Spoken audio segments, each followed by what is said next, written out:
I think the best way to start this video is to show you the end result, which is an adapter that goes into an existing LED light bulb and gives you a sort of foliage effect. Or alternatively, you can use these little USB powered bases with LEDs in them, and you print off this cap and then stick whatever you want in foliage. It could be crystals. It looks quite nice in the dark. It's just a nice feature in the corner of the room. Okay, let me clear this area a bit and we shall explore further. That's better.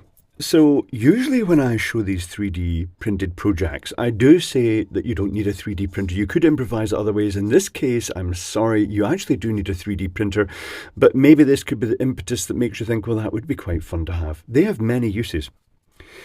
But this script that I've included in the description down below, that you can just copy and paste into OpenSCAD, will let you generate custom housings that can be adapted to different sizes. For instance, this one has been designed to go into a standard LED lamp, although I would say you have to downgrade the LED lamp first because of the temperature this could get up to. It's not sort of heat-rated plastic, or you could use heat-rated plastic.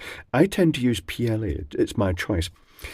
But anyway, the script lets you choose the diameter of this lip here and the depth of it. It lets you choose the overall size, and it lets you choose the diameter of these recesses. And if you take a look inside, you'll see that they actually extend down inside and are pointed in the end because this prints flat surface down. And it lets you choose the depth of these and the diameter, and it also adds a little bit of a taper in the top and a cone for easier printing. And that lets you then plug in bits of foliage. Now the foliage, I got this particular stuff from a shop in Glasgow, but you can get it online. You can get it from local, I mean, this came from a pound shop, which I should explain is a dollar store in the UK where our currency is pounds. So a pound shop is nothing to do with sexy fun. It is purely stuff being sold for a pound. And it's on Sauchiehall Street. It's a proper traditional pound shop near the McDonald's, at the sort of like the Buchanan Street end, Buchanan Galleries end. For those of you who live in Glasgow, you can get little pots of foliage like this, or loads of other foliage they have in stock, for £1. And part of the inspiration of this project was getting some of this and realising that whereas they normally have sort of stick it into polystyrene, then put sort of fake earth and glue over the top. In this instance, they've got this really neat arrangement where they've injection molded it with these pillars down here. Let me shine a bit more light into there so you can see the pillars. Neat assembly, and it means that they can customize depending on what they're putting in. It could be, well, say for instance this foliage, they literally just put 3 bits of this foliage in. But because of the construction, if you were to buy a couple, you can actually stuff every available hole in this item from the pound shop and make it really thick and dense. There we go. Right. Anyway, the other option, and this one was designed for these little bases. I think both of these came from either eBay or AliExpress, probably AliExpress, and it's notable. They look identical-ish, right? They've a wooden base with the LED circuit board inside, but the LED circuit boards are different. This one runs at 110 milliamps spread across 6 LEDs, which is just below 20 milliamps each, and that's good. This one actually pushes them a bit maybe too hard on 165 milliamps, but whereas this one's got a single resistor, this one has 3 should I say, in parallel. And if you were to say, for instance, well, let's do it. Let's get the snips in, just grab one of those resistors and just nibble the top off it. And that is it downgraded. Let's see what the current is now. Let's check that out. So there is a tester. It's not my usual tester, but that's fine. We'll plug it in. So that was 165 milliamp, and it is now 117 milliamps. That's more or less what the other one was. Yeah, it is. It's brought it way down, but still amply bright. It's going to run a lot cooler, and the LEDs will last longer. Excellent.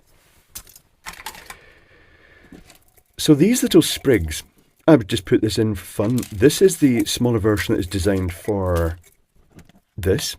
And these little sprigs of crystals came as a clump from AliExpress. They were super cheap. I should zoom out a little bit, shouldn't I? I'm kind of close here.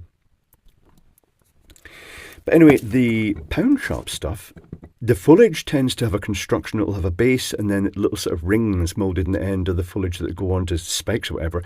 But you can hack and chop and modify to your heart's content.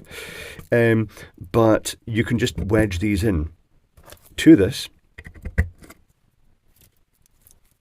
wherever you want. Although there are 6 holes, but I only really recommend 3. I put 6 in just so you have options.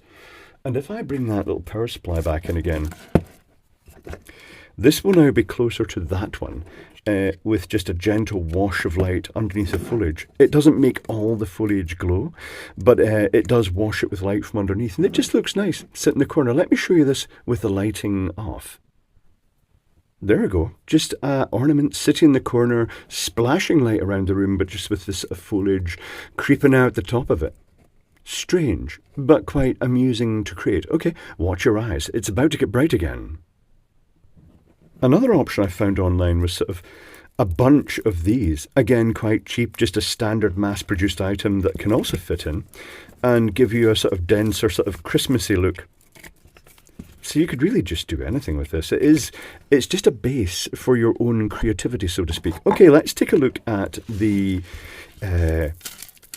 script for this and how to use it. These sprigs here, I've twisted 3 of the individual sprigs together and folded it up and cropped it just so it wouldn't actually wedge down here. If I'd cropped it a bit shorter, it would have actually potentially snagged. I don't know if it would snag, but anyway, this just lets you place these in. Then you can massage them about and just make them look nice. Very camp. I don't care. Right. Let me show you the script for this. This is where it gets technical. And here's the script. So I designed this in OpenSCAD or OpenSCAD. That is an amazing piece of software that you can download. It's free, but it embodies an awful lot of work.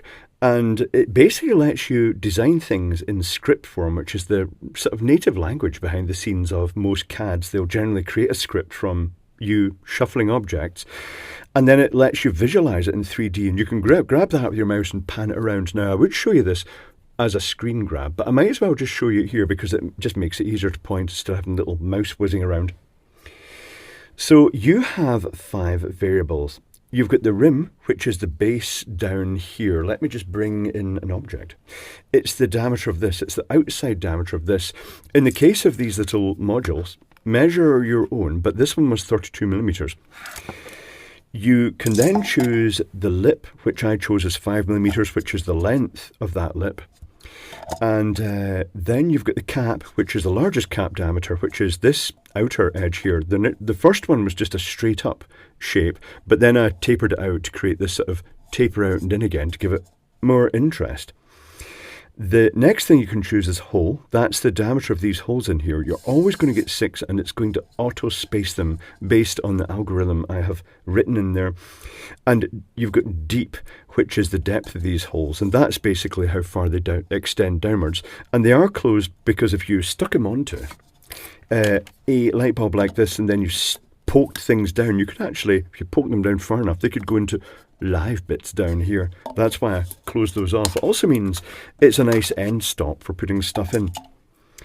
When you use this script, you're going to be changing these 5 variables to suit your own desires. Let me just zoom in this a little bit. So when you change the variables, like the rim, supposing you measured it and it was, say, 35 millimeters, you could change that from 32 to 35. It's really important you leave the equal and the semicolon after it, because those are important. They're part of the code.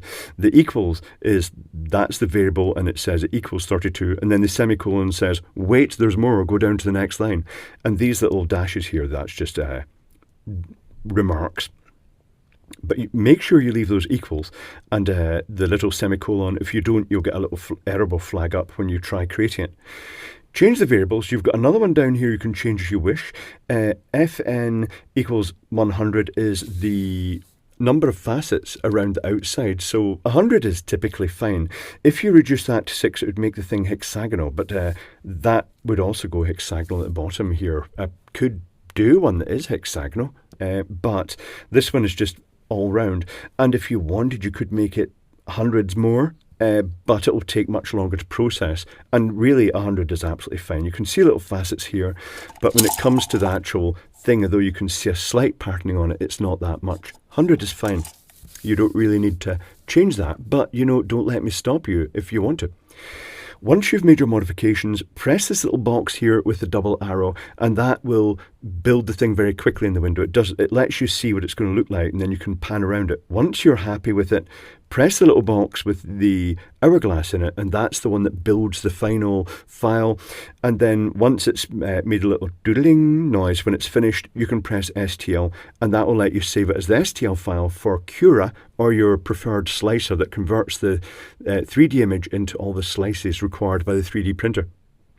Very straightforward. Don't be scared about the fact it is a scripted language here. You only have to worry about these 5 variables, and it is the reason I did it this way is so that you get a custom STL file created just to fit your application. But that is it.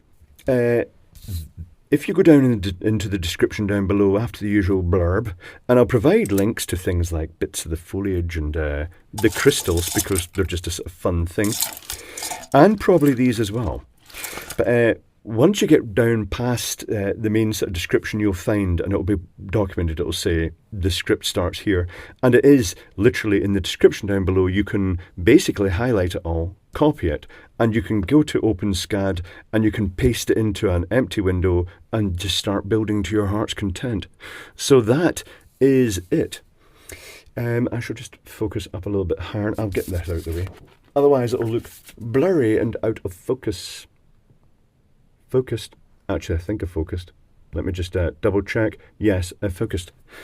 But that's it. From this to this and to the other variants. It's just a silly and fun project. It doesn't take too long to do, and it's quite enjoyable just creating a random creation of your own.